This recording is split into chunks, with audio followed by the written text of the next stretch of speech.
Hello and welcome to the Coaching Crowd podcast with me, Jo Wheatley, and my friend and co-host Zoe Hawkins. Hi, everybody. We're here this week to talk about coaching and neurodiversity. And the reason we're bringing this topic to you is because you will, if you're coaching clients, be coaching neurodivergent clients, those that know they're neurodivergent and those that don't.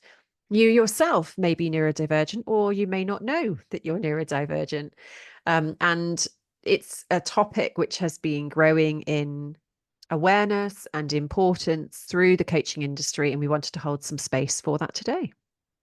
Yeah, and I'd also add that I think there are lots of people that maybe have a neurodivergent diagnosis, but actually don't have a lot of information around what that means for them, how they need to be supported, or yeah, understanding around that.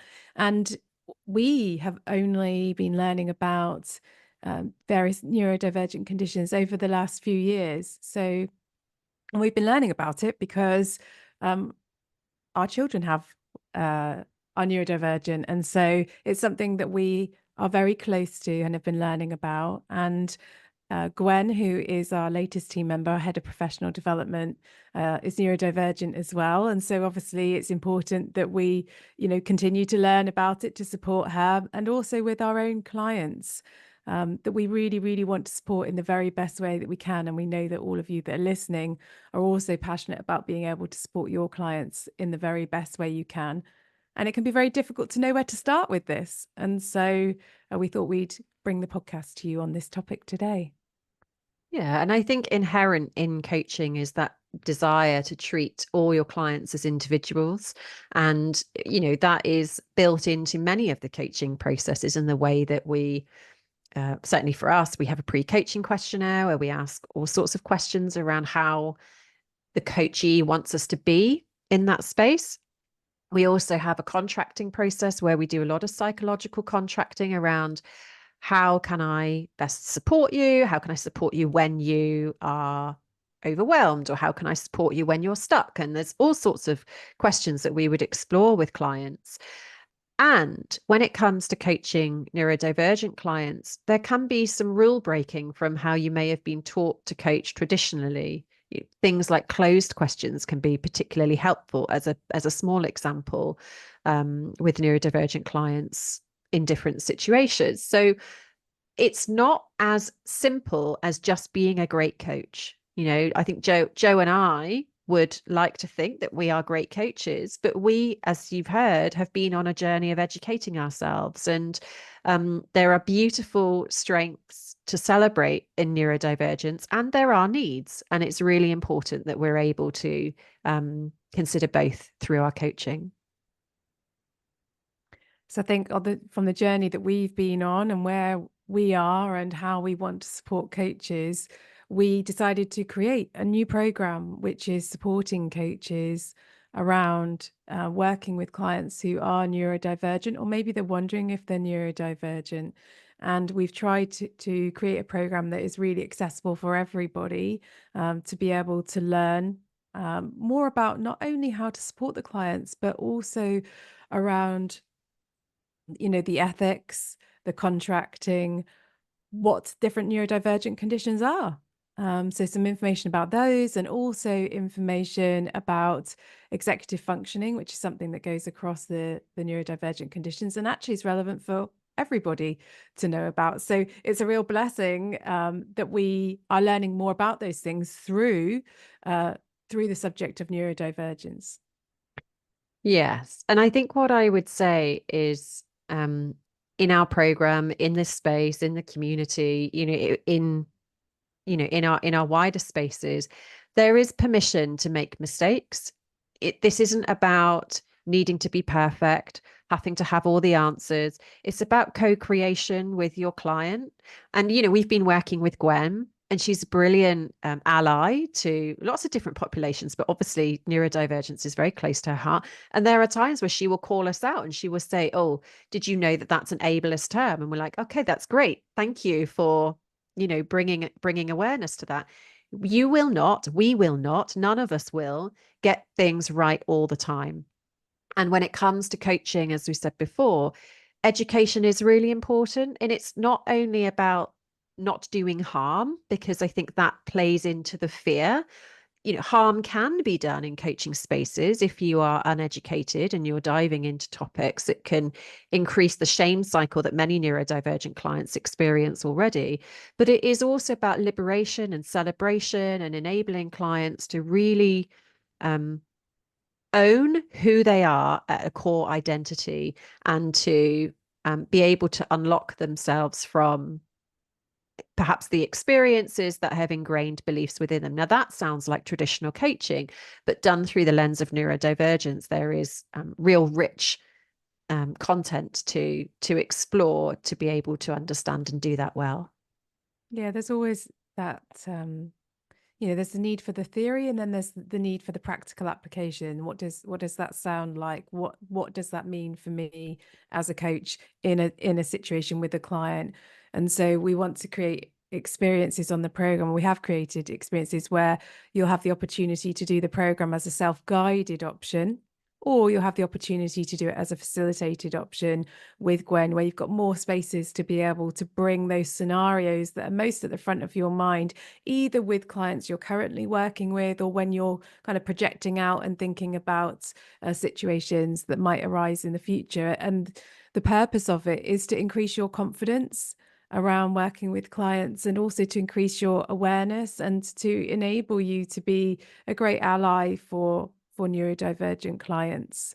And hopefully as well, it will also stimulate your reflections around how are you supporting other clients, with other needs, as Zoe said earlier, and not only thinking, right, I learn about coaching and then I can be a great coach. I learn to do those things better and better. I think there is a real shift happening within the coaching world now. And as we talked about, like the rule breaking parts of it, that rule breaking is about really being able to tailor the coaching for our clients. I think that part you just said there, Jo, around, educating yourself on, one population and identity, it isn't just about that population identity in a tick box. I think all of these programs, so as we've said on a previous podcast, Jo and I have been doing some work on racial consciousness. And in starting that, we were like, well, why racial consciousness when there are all these other kind of, populations that we also want to learn about and support? But in doing racial consciousness work, obviously that has helped us to explore our relationship with a privilege and and whiteness.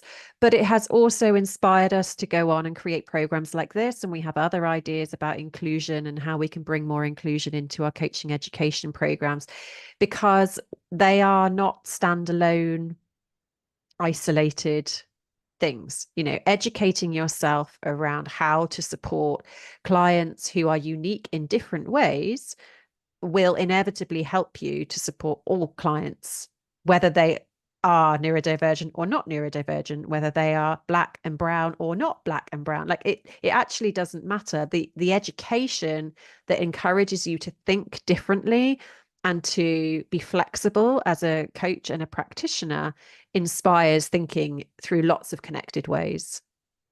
Yeah. Yeah. So the thing with neurodivergence is you will also have like coexistence of conditions. So you may have experience working with a client who has ADHD, or a client who is dyslexic, or a client who is autistic, and so on. And sometimes those things coexist. So you might think, right, I think I've got a good understanding now of this from working with a client or reading around a topic.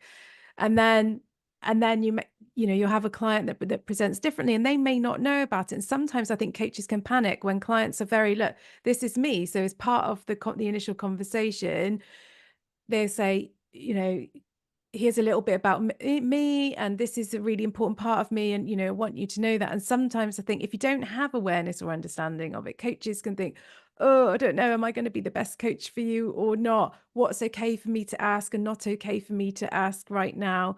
And some coaches will be really comfortable with in that scenario. They'll be really comfortable with it, and they'll be happy with the not knowing, and they will lean into it, and those conversations will flow really nicely. And sometimes they don't. Mm. And that's where we would encourage you to lean into that. What is your experience in those situations? What is that, what is that telling you about where, get curious with it. And also we need to be careful that because you've coached a client who, has told you they're neurodivergent, you've worked really well together. You then think, oh, I can coach, that's fine, I can do this. Obviously that isn't the case. And I think if you think about a client, our clients want to be, as you've said before, so they want to be seen, have their experiences validated. We all want to be seen, understood, validated, want to connect with other people. And so the more reading and awareness and in touch we are with some of the challenges and some of the super talents and super strengths that neurodivergence bring, the more we are able to, I think, to be able to create a space with those feelings. And there are so many strengths and super talents that come with it. I was sharing with somebody recently, one of my sons has recently been diagnosed with ADHD, and I obviously have been reading around this for a long time. And I used the metaphor, and I said, it's some people say it's like your brain is like a Ferrari, and he's like, a Ferrari? I don't like Ferraris.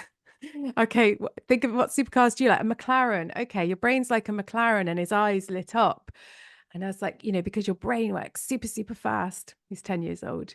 I said, but it's also, what somebody said is, it's a bit like having the brakes of a bike on a McLaren. So it's about, we're sort of learning how to make the most of the supercar ability with an awareness that these brakes, might need a little bit of additional support. And the look on his face was just, we're trying to focus on the strengths aspect of it, because the names of, we call it conditions and deficits. And I personally feel quite uncomfortable with a lot of the language around neurodivergence because of the medicalized side of it. And I think it's really, really important that we spend as much time focused on the strengths as we do around, and how can, what is the support, learning about the support needs, because we do all have support needs, but specifically here. Yeah, and your story is sort of made me reflect on some conversations I had with my daughter recently, who's currently 13. And she will say, when me and her dad are talking to her, she's like, you're talking too slow, like, hurry up.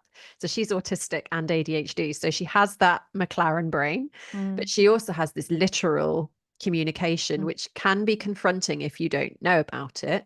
And that, in education, that has, rubbed a few teachers up the wrong way before. But in our household, we're very used to it, and we're very literal at times. And, the neurodivergence education is not just about the client. It is also about you as a coach. So, when I think about my daughter in the spaces, like, I took her once to see a therapist. So, she was going through something, and she was very confronting with that therapist. She was like, why are you asking me that? Like, I don't know the answer to that. Like, why do you keep asking me the same question? She's quite, she owns her world and her reality. And if you think about clients that come into our space, and they may or may not know that they are neurodivergent, I hear in supervision many coaches who will bring things like, I'm really frustrated with my client, or I'm just not sure if I like my client. They're very whatever, insert adjective. Now, I don't know if those clients that they're coaching are neurodivergent or not, but we have to face into the fact that as coaches, we do form opinions about our clients. And if we are forming opinions from an uneducated place, we can influence the coaching relationship in a less positive way. Now, the good thing about those conversations is those coaches were bringing that to supervision because they recognized that that was coming up and it was unusual and they wanted to explore it. And so it's all done with positive intent and learning at heart. And, when you put this lens in that all clients are different, you as the coach also can receive, a broadening of your mind and an open-mindedness to really deepen your understanding of lived experience. And I think that's really what this program is talking about, is what is the lived experience of neurodivergent clients, and how do we honor that in the coaching space, and what might need to be different. And I think that is what I hope for the world, So when I look at my daughter going out into the world, that is my hope for her, that she lives in this world where she isn't seen as somebody who's rude, and she isn't seen as somebody who is gobby. She is seen as somebody who has this amazing ability to speak her truth, share her mind, be strong in her opinions, and that is excellent. And yes, she may need to learn some skills to do that in a different way, but that's why somebody like her might come to coaching as an adult, because there are things that she wants to achieve in her life and in her world. And when you can understand it not from just a behavior perspective, but also from an executive functioning perspective, which is a core part of the program, it really changes your appreciation and how you may work with these clients who are coming up against different obstacles. Yeah, I think, the work that we do in the coaching space is world work. And so the work we do with one client, 10 clients, 100 clients is having an impact in the world and will have a ripple effect beyond that. So, yeah, it's just so, so important. And some clients will feel really, might be right on the verge of burnout, and that burnout might be related to neurodivergence, and they may or may not realize that. And so helping them to understand that, or sometimes clients come along and they sort of feel a bit paralyzed, really struggling to get started. They know exactly what they want to do, but they're just really struggling to get started, and they might have challenges around what's in executive functioning is called task initiation. And so shame is a really big thing for lots of people, and particularly in relation to neurodivergence. And so what we don't want is for our clients to feel ashamed that they can't get started. Yeah, they know they had the conversation, but they can't do it, or they already know, yeah, I know, but I just can't get started, but they don't really know why. Or if your clients are masking, we don't want our clients to have to, we don't want the coaching space to be another space in their life where they feel the need to mask, which then plays into the exhaustion. And actually then it's just not a healthy space. What we really want is coaching to be a healthy space. And as you were describing, so we want our clients to be able to be really, really honest. I mean, lots of clients have said to me over the years in the pre-coaching questionnaire, when I say, would you like me to be as your coach, blah, blah, blah. And they'll say, brutally honest. And I'm always like, oh, brutally honest. Are you sure you want me to be, brutal? Why the word brutal? But actually what I say is be direct. And Gwen says that to us. Actually, Gwen always says, be direct with me. Like, don't dress anything up. Tell me exactly as it is, which is actually really liberating, because you don't have to, there's no fluffing anything up. But also with neurodivergent clients, organization, that's another executive function. Now, some clients will be super duper at that, and other clients will find that a challenge. So you might find that they're late for sessions or they miss sessions. And so where you've got your normal thing, which might be your terms and conditions are saying, if you cancel the session within 48 hours, then that's it, it's gone. You might have some more flexibility around that, or your client might need to put some additional measures in to make, to remind them around those things. Emotional regulation is another executive function that is a huge one with neurodivergence, emotional regulation. And obviously we've got our emotions coaching practitioner training, and we've had loads of feedback on that it's been really helpful for coaches that are working with clients who are neurodivergent, or individuals or coaches themselves that are neurodivergent. Self-monitoring, we've got planning and prioritizing, impulse control. I know with some clients you've touched upon something in a session, they're like, yeah, I'm doing it, I'm doing it now, right now.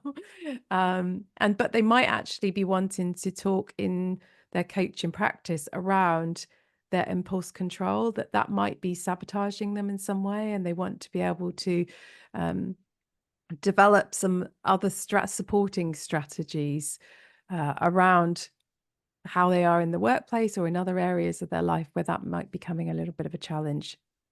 Well, I think the thing with executive functioning is it puts a name to something that a client may have always struggled with, that they don't have a name for. And we see this in coaching all the time, don't we? So a client will come and people feel very alone in their challenges. Mm. But certainly in group spaces, you were doing group coaching and everyone else is, oh yeah, and me, and me, and me, and me. Like what? So I'm not the only one in the room that struggles with, X, Y, Mm. Z. Mm. And so, neurodivergent clients are not born with a manual on what it is to be neurodivergent in the world.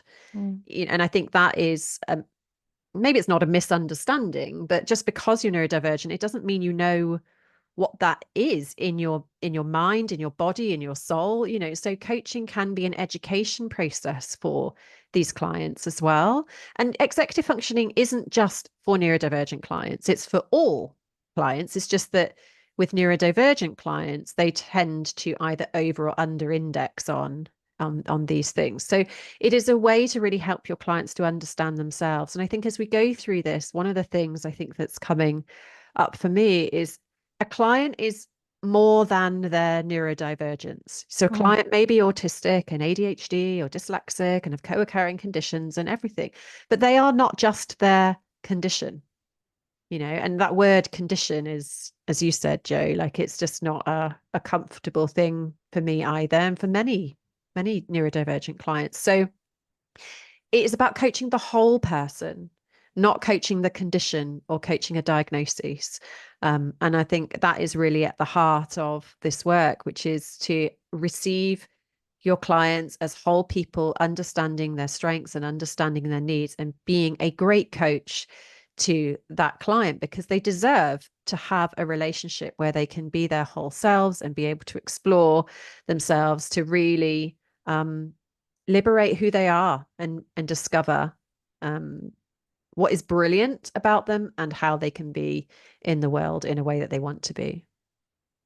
Yeah, absolutely. And you might also have clients who are not neurodivergent themselves, but maybe they're struggling with, in at home, in their life outside of work with family members, and or they may have there may be group dynamics or team, within the team, or have individuals, and they really want to be able to support them, and they don't have the experience of it, and they may not come to coaching for that.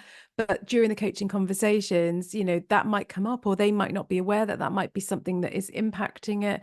And if you've got some background knowledge, we never tell our clients, do we? But we can share, some insights or awareness that can kind of almost open that portal or that doorway for a client to think, I wonder if that is the case. I want to go and, learn some more about this. So we feel, and certainly I think from the accrediting bodies as well, you'll see more and more coming from them around the need as coaches to educate yourself around neurodivergence, so that you can create those inclusive spaces for all clients, which is at the heart of what we all want to do.